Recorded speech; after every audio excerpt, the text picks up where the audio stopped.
स्वामीराज माऊली.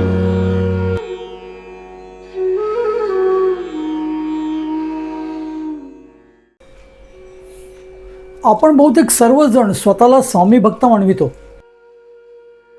पण आपण स्वामी महाराजांचे भक्त आहोत हे महाराजांनी स्वीकारण्यास एक पात्रता लागते. आणि पात्रता हा एक मूलभूत असा कोणत्याही तडजोडीला वाव न देणारा एक निकष आहे. एखाद्या प्रक्रियेमध्ये सहभागी होऊन त्यातून लाभ मिळवण्याचा असेल तर त्याच्यासाठी एक विशिष्ट पात्रता असावी लागते.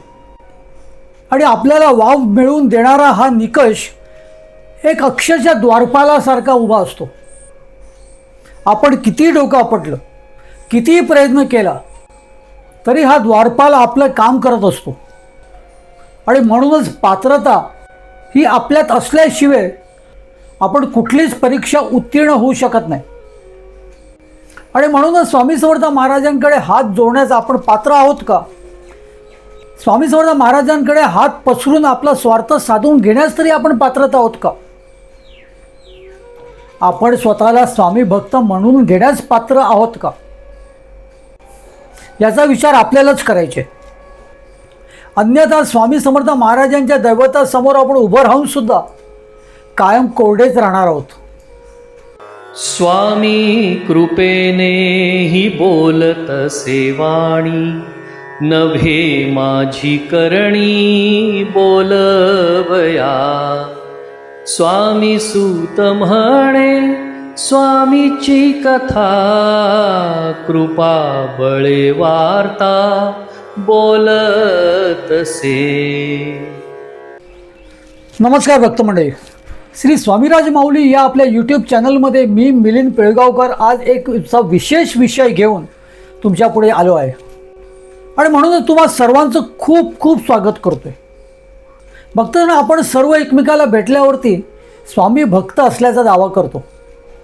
आपण स्वतःला स्वामी भक्त म्हणून घेतो.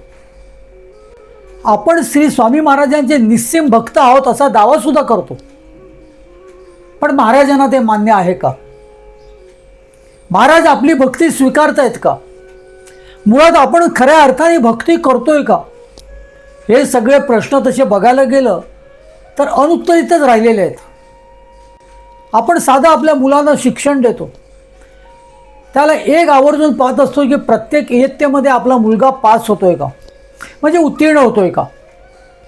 कारण तो ती इयत्ता उत्तीर्ण झाल्याशिवाय पुढच्या वर्गासाठी तो पात्रच नसतो. आपण त्याला भरपूर शिकवतो, त्याला उत्तम नोकरी मिळवण्यासाठी पात्र करतो, त्याला उत्तम नोकरी मिळते सुद्धा. पण संस्काराचं काय? आपण त्याला उत्तम मनुष्य केलाय का? आपण तसे त्यांच्यावरती संस्कार केलेले आहेत का? आयुष्यात येणाऱ्या सत्व परीक्षेच्या वेळेला स्वामी महाराजांना हाक मारण्यासाठी त्याला आपण पात्र केलंय का? आणि म्हणूनच भक्तगणो, स्वामी समर्थ महाराजांचं भक्त होण्याकरिता एक पात्रता असावी लागते, ज्याला आपण एलिजिबिलिटी म्हणतो.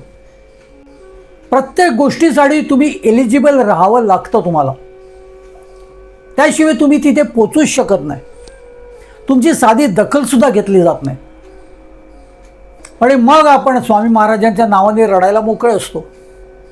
आम्ही महाराजांकडे प्रार्थना करतो, मठात जाऊन रिक्षात प्रदक्षिणा घालतो, दर गुरुवारी किंवा रोज महाराजांना प्रसाद चढवतो, घरी बसून महाराजांचं नामस्मरण करत असतो. पण आम्ही आहोत तिथेच आहोत. महाराजांकडून आम्हाला काहीही मिळत नाही. महाराज आम्हाला पावत नाहीत. महाराज आम्हाला लाभत सुद्धा नाहीत. भक्तांनो, एक आठवण म्हणून एक गोष्ट सांगतो. मी ज्या मठामध्ये दर गुरुवारी जातो त्या मठामध्ये असे कितीतरी चेहरे मी पाहतो. ओळखीचे चेहरे असतात, काही अनोळखी असतात, जे काही दिवस येतात आणि त्यानंतर गायब होतात. त्यांचं येणंच बंद होतं महाराजांच्या मठामध्ये. आणि असाच एक चेहरा जवळजवळ महिना 2 महिने आले खरे ते, पण त्यानंतर त्यांचं येणंच बंद झालं. आणि त्यानंतर कितीतरी महिन्यांनी ते मला रस्त्यावरती जेव्हा भेटले तेव्हा सहज म्हणून मी हा विषय काढला. काय स्वामी महाराजांच्या मठात हल्ली तुम्ही दिसत नाहीत? म्हणजे आरतीला येत नाही, एरवी येऊन जाता का? त्यावर त्या सद्ग्रस्तांनी मला काय सांगावं? पेळगावकर, एक गोष्ट तुम्हाला सांगू का? तुमचे महाराज तुम्हाला लख लाभो, आम्हाला मात्र ते काय पावले नाहीत. उलट त्यांच्याकडे आल्यावरती आमचा त्रास वाढत गेला, आमच्या विवंचना वाढत गेल्या. आम्हाला त्रास होता, आम्हाला विवंचना होत्या. म्हणून मी ज्या मंदिरामध्ये जात होतो ते सोडून महाराजांकडे येण्याला सुरुवात केली, कारण महाराजांबद्दल खूप ऐकून होतो. पण याला सुरुवात काय केली? आमच्या विवंचना, आमचा त्रास वाढतच गेला. आणि मग ठरवलं आता बस झालं, आता महाराजांकडे येणं बंद करायचं. स्वामी महाराजांच्या मठामध्ये आपण जायचं नाही, कारण महाराज आम्हाला पावतच नाहीत. हे सगळं ऐकत असताना खरं तर मला हसायला येत होतं. त्या सद्ग्रस्तांची अजाणता हे पाहून मला त्यांच्यावरती काही प्रमाणात कीवसुद्धा येत होती, दया पण येत होती, त्यांचं वाईट पण वाटत होतं. पण त्याचं बोलण्याचं मात्र खरोखर मला हसा येत होतं. ते हास्यास्पदच होतं. फक्त म्हणजे आपण इतके उतावळे झालेलो असतो का आपण आपल्याबद्दल काही विचार करतच नाही. आणि स्वामी महाराज किंवा आपलं जे कोण दैवत आहे त्याच्याकडे फक्त मागितल्या आपल्याला ताबडतोब ते मिळावं, हीच एक आपल्याला ती अपेक्षा असते. आपण प्रापंचिक आहोत, मी नेहमी सांगत आलेलो आहे. आपण प्रापंचिक असल्यामुळे आपण अशा अपेक्षा ठेवणं काहीही गैर नाही आहे, काहीच गैर नाही आहे. पण एखादी गोष्ट आपल्याकडून घडत असते, एखादं कृत्य आपण करत असतो, त्याला आपलं मन जे आपल्याला सांगत असतं की हे चुकीचं आहे, तिथे आपण दुर्लक्ष करतो. कारण आपलं मन आपल्याला चुकीचं कधीच सांगत नाही, ते त्या वेळेला आपल्याला सावध करत असतं. मन हरामखोर म्हणतो ना मी, ते हेच आहे. आपलं मन आपल्याला एक गोष्टीकडे सावध करत असतं नेहमी, का तू हे करतो हे चुकीचं आहे, त्याचे परिणाम चुकीचे होणार आहेत. पण आपण तिथे दुर्लक्ष करतो, आपण तिथे लक्षसुद्धा देत नाही. आणि त्याचा परिणाम काय होईल ते आपण विचार न करता ते आपण करतच राहतो. आणि एका बाजूला स्वामी महाराजांकडे सुद्धा येत असतो, महाराजांकडे हात पसरत असतो. आणि त्याच्यानंतर मग महाराजांकडून आम्हाला काहीच मिळत नाहीत, महाराज आम्हाला लाभतच नाही आहेत, महाराजांकडे आले आमचे त्रास वाढत चाललेले आहेत, हे बोलायला सुद्धा आपण मोकळे होतो. फक्त म्हणजे एक उदाहरण देतो तुम्हाला, जे मी कितीतरी वेळा अगोदर सुद्धा मी बहुतेक दिलं असेल. माझ्या प्रत्येक व्याख्यानामध्ये मी हे सांगतो आवर्जून. आपण रस्त्याने एका ठिकाणी चाललेलो असताना मध्येच आपल्याला रस्त्यात एखादा घाणेरडा रुमाल दिसतो, अगदी घाणेरडा, शेमणाने बरबटलेला, अगदी चिखलात बरबटलेला, त्याला दुर्गंध येत असतो. आपण काय करतो? आपण रस्ता बदलून बाजूने कडेने जातो. आणि काही पावलं पुढे गेल्यावरती आपण आपला तळपाय किंवा आपल्या चपलेचा जो तळ असतो तपासतो आणि पाहतो त्याला लागलं तर नाही आहे ना. 2-4 वेळा थुकतो सुद्धा, कारण आपल्याला त्याची इतकी घाण वाटत असते. महाराज काय करतात? महाराज तो रुमाल उचलतात आणि तो रुमाल स्वच्छ करतात. स्वच्छ करण्यासाठी महाराजांना त्याला घासावं लागतं, वेगवेगळ्या द्रव्यात घालावं लागतं, कधी साबणाच्या पाण्यात तर कधी ब्लीचमध्ये. आणि एवढं करून महाराज मोकळे होत नाहीत, तर महाराज घसघसून त्याला रुमालाला घासून अगदी लखलखीत स्वच्छ करतात. हा रुमाल म्हणजे आपण आहोत, नाही का? हा रुमाल आपण आहोत. कारण आपण आपल्या कर्मानी, आपण आपल्या विचारांनी, आपण आपल्या कृत्याने किती बरबटलेलो आहे त्याच्याकडे आपण कधी विचार करत सुद्धा नाही. आणि तसेच आपण महाराजांकडे जात असतो. आणि चुकून मागून महाराजांनी तुम्हाला जर स्वीकारलंच तर सर्वप्रथम काय घडत असतं, तर महाराज तुम्हाला पूर्णतः साफ करत असतात, जसं त्या रुमालाला साफ केलं महाराजांनी. आता विचार करण्यासारखी गोष्ट आहे, तो घाणेने बरबटलेला रुमाल महाराजांनी साफ करण्याकरिता त्याला विविध द्रव्यामध्ये घातलं होतं, ब्लिचिंगमध्ये घातलं होतं, साबणाच्या पाण्यामध्ये घातलं होतं, घसघसून घासलं सुद्धा होतं. तर त्या रुमालाला काय विवंचना त्रास झाला नसेल का? तसाच आपल्याला सुद्धा होणारच आहे. आपली सर्व कर्म जर महाराजांना धुवून काढायची असतील तर काही प्रमाणात आपल्याला त्रास होणारच आहे. त्याचा अर्थ असा तर निश्चितच नाही आहे की महाराजांकडे जाऊनच आपल्याला त्रास होतोय. तुमची तेवढी चिकाटी पाहिजे. आणि त्या चिकाटीकरिता तुमची महाराजांवर तिची तेवढी श्रद्धा पण पाहिजे, प्रेम पण पाहिजे, महाराजांची भक्ती पण पाहिजे. आणि हे काहीही नसताना फक्त तुम्ही स्वार्थ साधण्याकरिता महाराजांकडे जेव्हा जाता तेव्हा कसं काय तुम्हाला मिळेल? कसं मिळेल सांगा ना मला. मिळू शकेल का ते? ह्याचा विचार कधी आपण करतो का? भक्त म्हणजे स्वामी समर्थ महाराजांच्या मूळ चरित्रामध्ये असे कितीतरी उल्लेख आहेत. स्वामी सुतांच्या मठाच्याकडे राहणारे नाना सोनी हे स्वामी सुतांना नावं ठेवून स्वामी महाराजांकडे गेलेले असताना महाराजांनी त्यांना खडसावलंच नाही का? माझ्याकडे बगळ्यासारखा येऊन बसलेला आणि तिथे कावळ्यासारखा चोचा मारत असतोस. म्हणजे महाराजांना त्याचं इतरत्र वागणं ते आवडलेलं नव्हतं.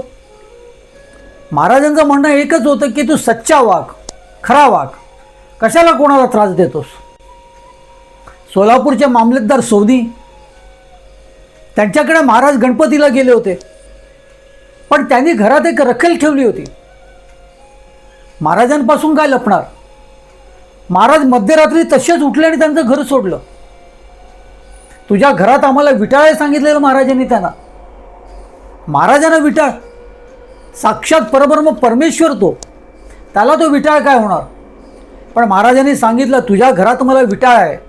त्याचा अर्थ थोडक्यात असा आहे की तू माझा भक्त होण्यास पात्रच नाही आहेस.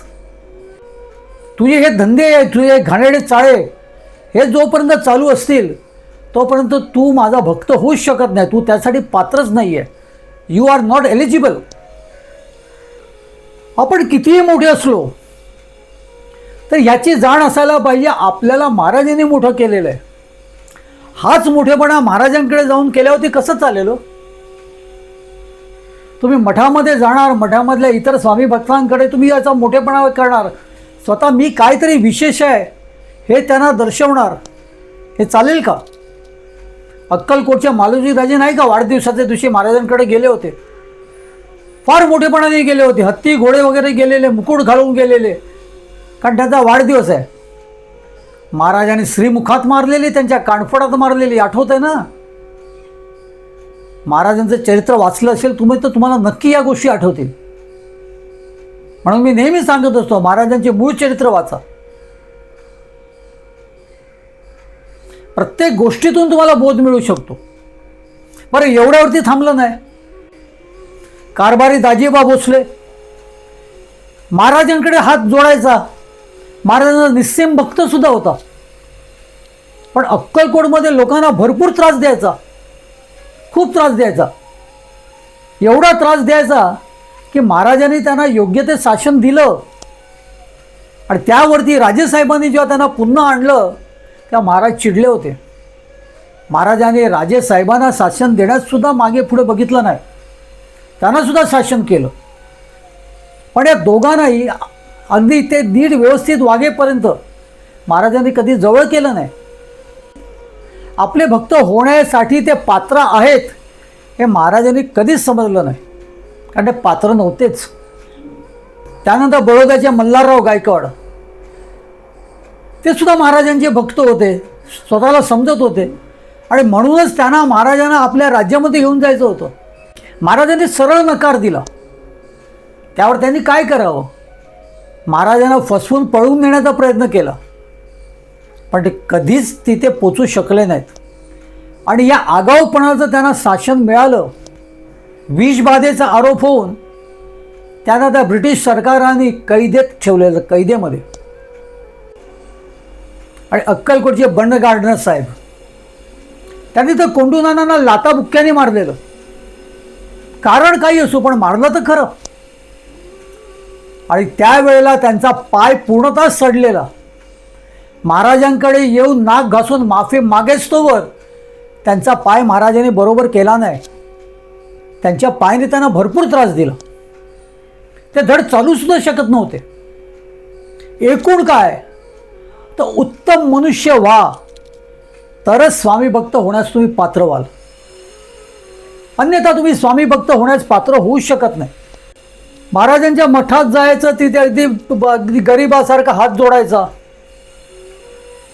केलेल्या कर्मांबद्दल अगदी हळूवार तोंडात असं मारून घ्यायचं. 108 प्रदक्षिणा घालायच्या, 100-200 रुपयाचा हार महाराजांच्या गळ्यात घालायचा, म्हणजे फोटोच्या गळ्यात किंवा त्या मूर्तीच्या गळ्यामध्ये, आणि आपण स्वामी भक्त असण्याचा दावा करायचा.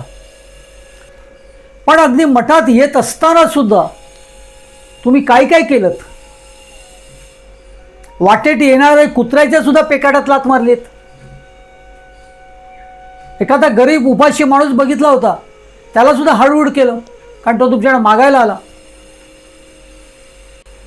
काही ओळखी पाळखीची माणसं भेटली असतील, त्यांना मी स्वामी भक्त आहे, महाराजांना भेटल्या खेरीज मी तुम्हाला साधा हात सुद्धा दाखवणार आहे, या आविर्भावामध्ये तुम्ही त्यांच्याकडे दुर्लक्ष केलं. त्या महाराजांनी सांगितलं होतं का तुम्हाला? का वाटेत जर कोण भेटले तर त्यांना साधा हात दाखवायचा नाही, त्यांनी हसायचं नाही, त्यांनी हाक मारली तर दुर्लक्ष करायचं? हा स्वामी भक्तीचा आव आणायला सांगितलं कोणी तुम्हाला?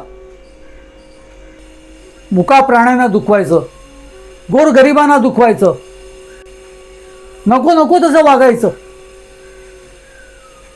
मला कोण विचारणार? माझं खाजगी आयुष्य आहे हे, आणि वरती बोलायचं. आयुष्य हे तुमचं खाजगीच असतं, तुम्ही कसं व्यतीत करायचं ते तुमच्यावरतीच आहे. अर्थात प्रेमाने तुम्हाला कोणत्या तुमची माणसं जी कोणती सांगतील, सावध करतील, पण शेवटी जगणं हे तुमच्या हातात आहे. कसं जगायचं हे तुम्हालाच ठरवायचं आहे.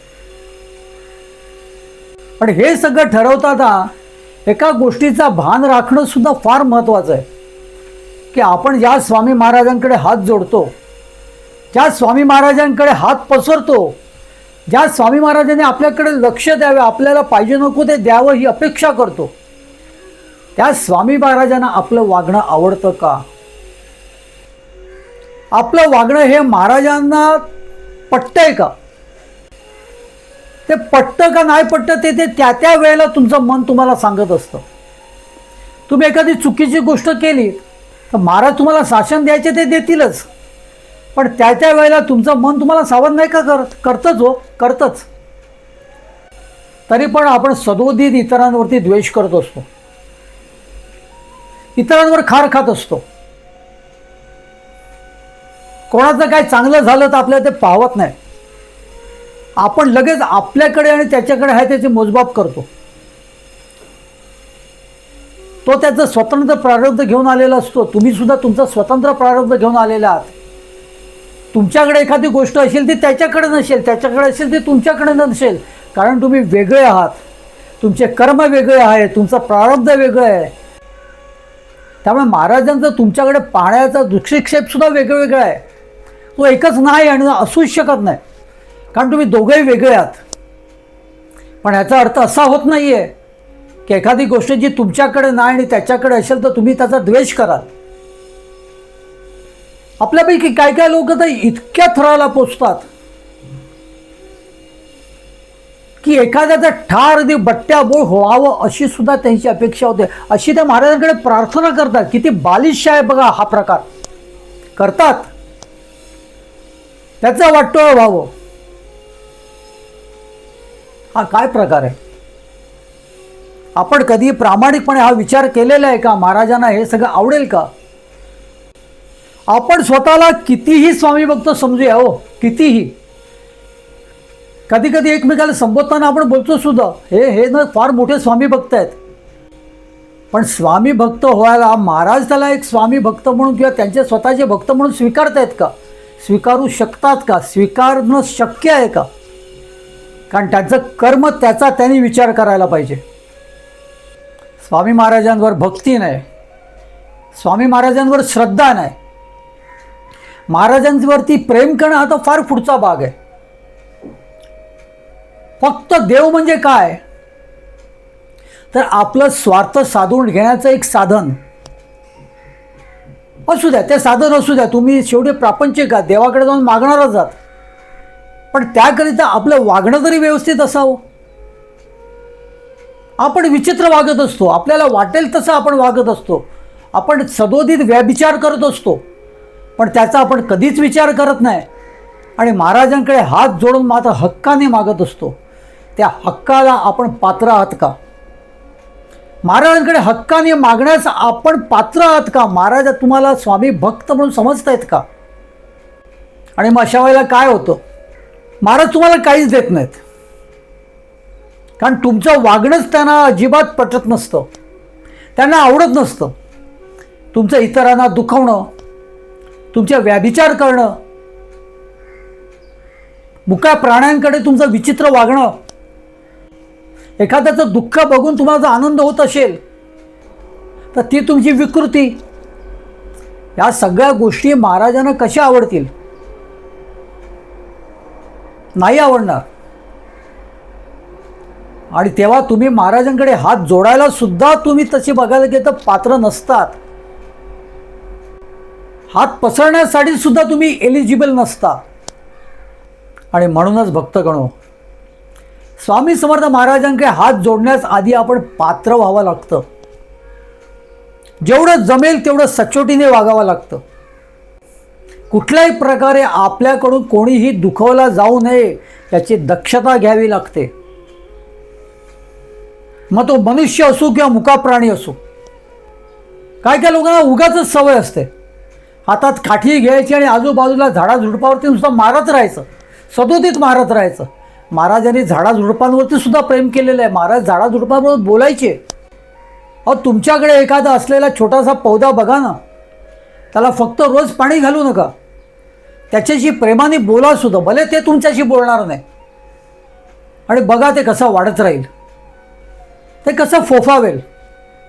हे सगळे जीव आहेत, हे सगळे प्राणी आहेत.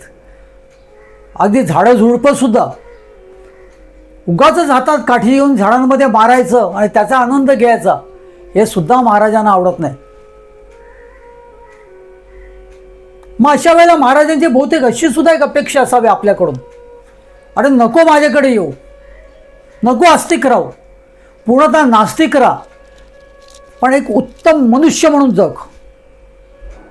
का तुझ्या जगण्याकडे बघून मला एक मोठेपणा वाटावा, कारण तुम्ही माझी सगळीच लेकरं आहात. माझं एक लेकरू माझ्याकडे येत नसेल तर काही हरकत नाही, पण त्याचं वागण्याचं मला भूषण वाटतं, मोठेपणा वाटतो, कारण माझं लेकरू असं वागतंय. तो एक सच्चा माणूस आहे, सच्चा प्रेमी आहे, कुठच्याही पद्धतीने कोणाला कधीच दुखवत नाही आहे, त्याच्याकडून कुठल्या पद्धतीने व्यभिचार सुद्धा होत नाही आहेत, त्याचं वागणं उत्तम आहे. तो माझ्याकडे येत नसता तर काय हरकत नाही, पण तो उत्तम आहे. मग अशा वेळेला तो जरी महाराजांकडे गेला नाही, महाराजांचं साधं नाव जरी घेतलं नाही, तरी महाराज त्याला सदोदित सांभाळत असतात, त्याच्यावरती अत्यंत प्रेम करत असतात. मग आपण त्याच्यावरती सुद्धा आपण काहीतरी आपलं भाष्य करतो. आयुष्यात कधी देवाला हात सुद्धा जोडला नाही, पण त्याची भरभराट होते, तो आनंदी आनंदात आहे, ते आपल्याला बघवत नाही. आपण हे पाहतच नाहीत का तो खऱ्या अर्थाने सच्चा माणूस आहे, पूर्णतः सचोटीने वागतोय, त्याला नावं ठेवण्यासारखं काहीच नाही आहे. देवाकडे हात न जोडणं किंवा देवाला अजिबात न मानणं काही हरकत नाही, महाराजांना चालतं ते, पण सचोटीने वागा. आणि असं खोट्या पद्धतीने महाराजांना जेव्हा तुम्ही भजता, जेव्हा महाराजांपुढे तुमचे हात जोडण्याची सुद्धा पात्रता नसते, अशा वेळेला तुम्ही स्वतःला जेव्हा स्वामी भक्त म्हणवता, त्यावेळेला तुमच्या आयुष्यात आणि काय काय घडत असतं. आपण आपल्या वागणुकीकडे कधीच बघत नाही, दोष फक्त महाराजांना देत असतो. महाराज माझं ऐकत नाही आहेत. मग अशा वेळेला महाराजांचा खास कोण आहे, महाराजांशी बोलणारा कोण आहे, महाराजांची आणि आपली मध्यस्थी करणारा कोण आहे, अशी काही माणसं आपण शोधतो आणि त्यांच्याकडे जाऊन फसतोच नाही का. कारण पदोपदी मी सांगतोय, स्वामी समर्थ महाराजांना तुम्ही तुमची आई समजा का, मग कुठेच तुम्हाला कसलाच प्रश्न पडणार नाही. पण आई समजण्याकरिता महाराजांना तेवढी श्रद्धा असावी लागते, तेवढं प्रेम असावं लागतं, तेवढी भक्ती असावी लागते. आणि एकदा महाराजा तुम्ही आई समजलात का, मग त्या आईने तुम्हाला मारलं काय, तारलं काय, धोपटलं काय, तिथे तुम्ही लक्ष देत नाहीत, कारण ती तुमची आई असते. तिथूनच सर्व काही तुम्हाला मिळत असतं, तुमचं प्रेम जडलेलं असतं. पण या सगळ्या गोष्टीकरिता पण ह्या सगळ्या गोष्टी घडण्याकरिता तुम्हाला लहान बाळासारखं निष्पाप व्हावं लागतं. बघताना आपल्या आयुष्याची कितीतरी वर्ष सरलेली आहेत आता, पण आपल्याला कळतंय काहीतरी कुठेतरी आपण चुकतोय. जेवढं जमेल तेवढं तरी योग्य आणि उत्तम मनुष्य होण्याचा प्रयत्न करूया. तेवढं तरी करता येईल ना. आज एक, उद्या दुसरं, त्यानं परवा तिसरं, अशा काय काय गोष्टी आपण पाहत त्या टाळूया किंवा त्याच्यात सुधारणा करूया. आणि मग एक दिवस असा येईल की निश्चितच आपल्याला मन सांगेल की तुम्ही महाराजांकडे जाऊन हात जोडा, महाराजांकडे मागा, अगदी बिनधास्तपणे छाती ठोकून सांगा की मी स्वामी भक्त आहे. कारण महाराजांनी तुमची भक्ती स्वीकारलेली असेल, महाराजांनीच तुम्हाला जवळ केलेलं असेल. पण त्याकरिता तुम्ही पात्र झालेला सुद्धा असाल. म्हणूनच भक्ताकडं उत्तम मनुष्य होण्याचा प्रयत्न करा. अगदी उत्तम मनुष्य. छोट्या छोट्या गोष्टी असतात कधी कधी. आपल्याकडचं राहिलेलं शिळं अन्न गरिबाला देणं, कारण आपण ते खाणार नाही आहोत. का? तुम्ही जर ते खाणार नाही आहात तर तो कसा काय खाऊ शकेल? एखादं शिजलेलं ताजं अन्न तुम्हाला एखादा उपाशी मनुष्य दिसला तर त्याच्यातलं द्या ना. 2 भाकऱ्या जर तुम्ही कमी खाल्ल्यात तर मरणार तर नाही आहात. पण तिथे जो तुम्हाला संतोष मिळेल तो खरा संतोष असेल. न जाणू तिथे त्या गरिबाच्या स्वरूपामध्ये स्वामी महाराज सुद्धा तुमच्याकडे येऊन जेवून जातील, खाऊन जातील, तृप्त होतील. फक्त पोट भरूनच तृप्त होणार नाहीत, तर तुमचं वागणूक बघून, तुमचं प्रेम बघून, तुम्ही एक उत्तम मनुष्य असल्याचं बघून सुद्धा तृप्त होतील. त्या बघतो आज आपण एक संकल्प करूया उत्तम मनुष्य होण्याचा, म्हणजे नकळत स्वामी भक्त होण्याचा. असा स्वामी भक्त ज्याची दखल खुद्द स्वामी महाराज घेतील, त्याच्यावरती अतोनात प्रेम करतील, त्याला पाहिजे नको ते देतील, त्याला जवळ घेतील. पण हे सगळं घडण्याकरिता एक पात्रता तर असावीच लागते. एलिजिबिलिटी. नोकरी मिळवण्याकरिता शिक्षणाची पात्रता असावी लागते. तशीच स्वामी महाराजांकडे हात जोडण्याकरिता उत्तम मनुष्य होण्याची पात्रता लागते. उत्तम मनुष्य झाल्याशिवाय तुम्ही महाराजांकडे हात जोडण्यास पात्र नसता. स्वामी भक्त म्हणवण्याचं तर फार लांबची गोष्ट आहे. साधा हात जोडण्याकरिता सुद्धा, महाराजांच्या मठात जाण्याकरिता सुद्धा तुम्ही एलिजिबल नसता. बरं का, एलिजिबल नसता. मान्य आहे, फार उशिरा कोणीतरी तुमच्या लक्षात आणून देते, तरी काही हरकत नाही. हळूहळू उत्तम मनुष्य होण्याकडे आपण जाऊया. तसा संकल्पच करूया. श्री स्वामी समर्थ महाराजांचं नाव घेऊया, गुरुदेव श्री स्वामीसुत महाराजांचं नाव घेऊया, त्यांचं नाम स्मरूया, जमल्यास अखंड नामस्मरण करूया.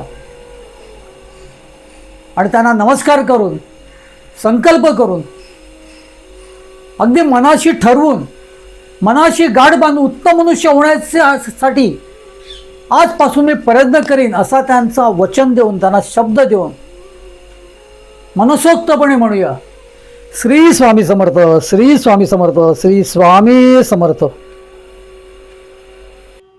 तर गणो, एक नम्र विनंती, हा एपिसोड कसा वाटला कृपया कमेंटमध्ये नक्की कळवावे. आवडला असेल तर लाईक करा, शेअर करा आणि कृपया या चॅनलला सबस्क्राईब करायला विसरू नका. स्वामी देई हेची दान, नित्य चरणाचे दर्शन, चरणाचे दर्शन, नित्य चरणाचे दर्शन. मज नको धन दारा, तुझ्या चरणी द्यावा थारा, चरणी द्यावा थारा, तुझ्या चरणी द्यावा थारा. मज ठेवावे भिकारी, सुखे करीन चाकरी, सुखे करीन चाकरी. तुझे नाम माझी जोड मुखी राहो तेची गोड राहो तेची गोड मुखी राहो तेची गोड स्वामी देई हेची दान नित्य चरणाचे दर्शन चरणाचे दर्शन नित्य चरणाचे दर्शन तुझ्या चरणी माझा माथा ऐसे करी दीनानाथा ऐसे करी दीनानाथा तुझ्या नामी लागो छंद मज द्यावे दासपद द्यावे दासपद मज द्यावे दासपद स्वामी देई हेची दान नित्य चरणाचे दर्शन चरणांचे दर्शन नित्य चरणांचे दर्शन सुत मागे हेची दान सुत मागे हेची दान तुझ्या चरणी होऊलीन तुझ्या चरणी होऊलीन स्वामी देई हेची दान नित्य चरणांचे दर्शन चरणांचे दर्शन नित्य चरणांचे दर्शन मज नको धन दारा तुझ्या चरणी द्यावा थारा चरणी द्यावा थारा तुझ्या चरणी द्यावा थारा स्वामी देई हेची दान नित्य चरणांचे दर्शन चरणांचे दर्शन नित्य चरणांचे दर्शन स्वामी देई हेची दान स्वामी देई हेची दान स्वामी देई हेची दान